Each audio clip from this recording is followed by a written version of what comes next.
Olá, seja muito bem-vindo ao nosso canal. Hoje vamos falar sobre doenças da dor crônica. Pesquisadores sabem mais do que nunca sobre a dor crônica, mas infelizmente as notícias não são as melhores. Parece que, no fim das contas, a dor crônica não é um sintoma, mas uma doença por si só. Essa distinção tem muita relação com as diferenças fisiológicas entre a dor crônica e sua equivalente mais curta e imediata, a dor aguda. As dores agudas normais funcionam como o sistema de alarme do seu corpo. Quando o tecido é lesionado, desencadeia diversas substâncias inflamatórias que ativam o cérebro para sinalizar dor. Esses sinais são transmitidos pelos receptores sensoriais da dor, chamado de nocipitores, que se comunicam com os nervos da medula espinhal. Depois disso, o sinal é transmitido para o córtex cerebral, e nesse momento você perceberá o sinal em forma de dor e será capaz de identificar de onde ele vem. Essa sensação é essencial para que o tratamento da lesão seja adequado e para evitar situações de risco no futuro.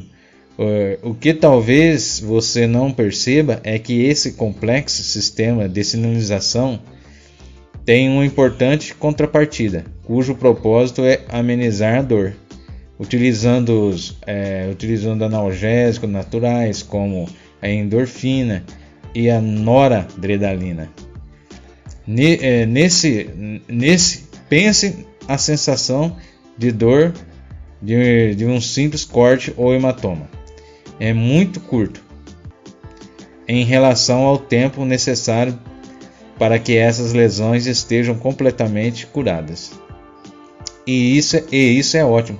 Se uma pequena lesão causasse até estar curada a mesma intensidade de dor experimentada no momento em que ocorreu, as pessoas ficariam incapacitadas pelos menores machucados. Por isso, é fácil perceber o quão essencial é o mecanismo analgésico natural e quantos problemas podem surgir caso ele se desequilibre. Infelizmente, é isso que ocorre em casos de dor crônica, como fibromialgia e artrite. Nociceptores utilizam o neurotransmissor glutamato para transmitir sua mensagem para a medula espinhal. Em quantidades menores, o glutamato ativa os receptores responsáveis pela dor aguda, chamados de receptores AMPA. Mas após diversas ativações, ou quando o glutamato é liberado em maiores quantidades, um outro tipo de receptores, chamados receptores NMDA, são ativados em seu lugar. Essa transição tem consequências físicas desastrosas, porque as soluções convencionais não funcionam. Quando a dor aguda se torna dor crônica, toda a estrutura responsiva à dor é alterada, e frequentemente nada pode ser feito para evitar a situação. Como resultado dessa alteração, os receptores de dor tornam-se mais excitáveis e sensíveis e necessitam de menos estímulo para receber o sinal da dor. Consequentemente, estímulos ainda maiores são necessários para amenizar o sinal e, ao longo do tempo, o mecanismo analgésico natural irá se exaurir, tentando acompanhar os receptores hipersensíveis. Essa transformação extrema nas rotas químicas significa que a dor se distancia da lesão original que a ativou. As demais, ela permanece como parte de um sucessivo ciclo vicioso, da mesma maneira que a vivida memória de um evento traumático pode causar transtornos emocionais anos depois que ele ocorreu. O resultado são dores e inflamações crônicas, frequentemente sem origem identificável, que apresentam ainda mais resistência a tentativas convencionais de aliviá-las. Esse tipo de dor, teimosa e debilitante, é o maior indicativo dos dois principais tipos de artrite: artrose e artrite reumatoide. Mas ainda precisamos considerar as diferenças entre essas duas doenças.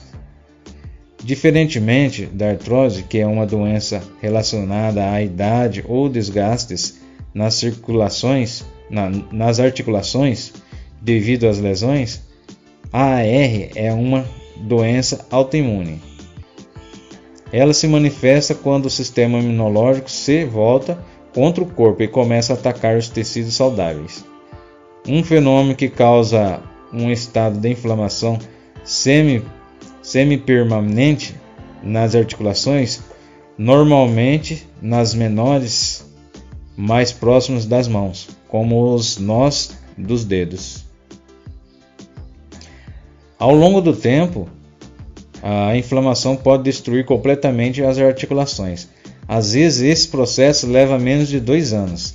Analgésicos, sejam os AINES comprados na farmácia ou a infame classe de drogas conhecida como inibidores seletivos de COX, são impotentes contra essa degeneração gradual e, ao mesmo tempo em que mantém alguns sintomas da artrite sob controle, o resultado permanece o mesmo. COX-2 é uma enzima que participa da formação de prostaglandinas, sinais químicos que aparecem num processo inflamatório crônico. Não se deve depender de qualquer uma dessas tais soluções. Todos já ouviram as advertências em relação a elas. Os inibidores seletivos COX-2, que um dia foram enaltecidos como descobertas revolucionárias, por exemplo, o Vioxx e o Celebrex, rapidamente foram associados ao aumento do risco de infarto. Já AINES, como o ibuprofeno e o naproxeno, com o tempo acabará com você por dentro. A perspectiva não é muito melhor se você sofre com artrose. Pesquisas demonstram que pacientes que utilizam anti-inflamatório para tratar de dores relacionadas à artrose apresentam uma progressão mais rápida de dano nas articulações. É fato que a dor, a inflamação e a degeneração da cartilagem relacionadas a ambos os tipos de artrite quase sempre ultrapassam a habilidade de qualquer tratamento de contê-las. Uma ótima opção para quem quer buscar se livrar dos sintomas dessas dores, dessas doenças, a dosagem padrão para cada paciente precisa ser individualizada. Mas um estudo publicado em 2015 no Jornal Internacional Artrite Reumatoide concluiu que a suplementação de 60 mg por semana da vitamina D em pacientes com artrite reumatoide por 6 semanas consecutivas contribuiu para uma redução significativa na atividade da doença dentro de um curto período. Caso tenha uma doença autoimune, como a AR, procure um profissional que siga o protocolo de alta dosagem de vitamina D. Além da vitamina D, as pesquisas sugerem que os ácidos gráficos ômega 3 têm propriedades anti-inflamatórias e precisam fazer parte da suplementação para pacientes com artrite reumatoide. O ômega 3 pode ajudar na articulação dolorosas e na rigidez, além de reduzir a necessidade de tomar medicamentos anti-inflamatórios não esteroides, AINES. Um estudo descobriu que os pacientes com AR que tomaram 10 gramas por dia do óleo de fígado de bacalhau, cerca de 2 colheres de chá, foram capazes de reduzir em mais de 33% a ingestão diária de remédio. Então essa informação é riquíssima. Então eu conto com vocês aí. Já curte e compartilhe, né, o nosso vídeo aí. Se inscreva no nosso canal, e aproveite essas ricas informações. Até a próxima, pessoal!